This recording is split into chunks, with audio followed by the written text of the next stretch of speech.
The Resolute desk in the Oval Office has been sent out for refinishing. It's indicative that everything's getting a makeover in Washington. A portrait of Ronald Reagan is now hanging in the Oval Office as well. It's anathema to Democrats. It would have been like President Biden having a painting of Mao Zedong next to his desk. The crux of it all is how quickly are we moving toward totalitarianism and who's delivering it? Democracy offers personal freedom, but it's slow in accomplishing government programs. Totalitarianism curtails some personal autonomy, but it can really get stuff done. Sure, there are some inconvenient mistakes and truths, but who's keeping track? A New York Times article this week said both parties have been trying really hard to get rid of red tape for a long time, from Obama to Bush.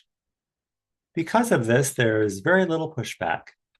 Instead, there's talk that President Trump is immoral.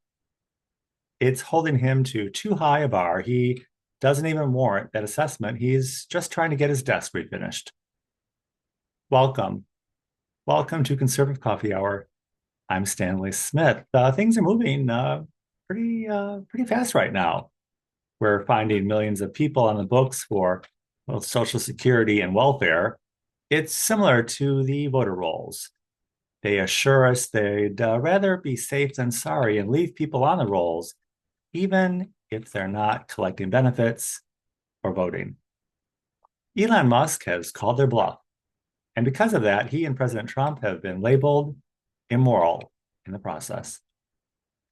Last week at Washington National Cathedral, the sermon was by Senator Raphael Warnock from Georgia. Senator Warnock said we're at a moral moment in this country, but what does that even mean? Is the government the seat of morality, religion, and values in this country? I don't believe President Trump ever said so. Closest thing he ever got to that was a moral statement could be considered there are good people on both sides. So what's next? Elon Musk and J.D. Vance both gave speeches to European leaders last week. They said everything we know about how the world works is going to change very soon. Mr. Musk said we've been living in a paradigm. Few of us even understand or have ever experienced life or our system at an optimum level, but we will soon. The only thing we need is a lot of electricity. It's safe to say most of us are pretty much in the dark about artificial intelligence and what it means for us. And all the electricity reminds me of the Mary Shelley story, Frankenstein. It will be creating a new life form and existence. Sad to say, most of us are ready for anything after all we've been through. My conspiracy theory friends tell me the Resolute desk went out for debugging to prevent White House security breaches.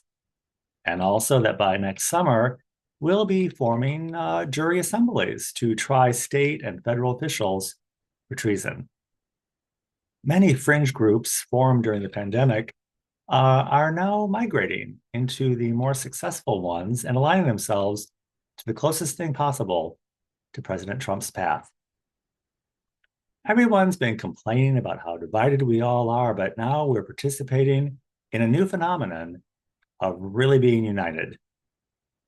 Thanks to the New York Times and President Trump, we're finally going to get rid of all this red tape. If you would like to join us at Conservative Coffee Hour is every Saturday at 10 a.m. Central Time on Zoom. I will include my email in the description of this video. I'll be happy to send you an invitation. And I look forward to seeing you very, very soon.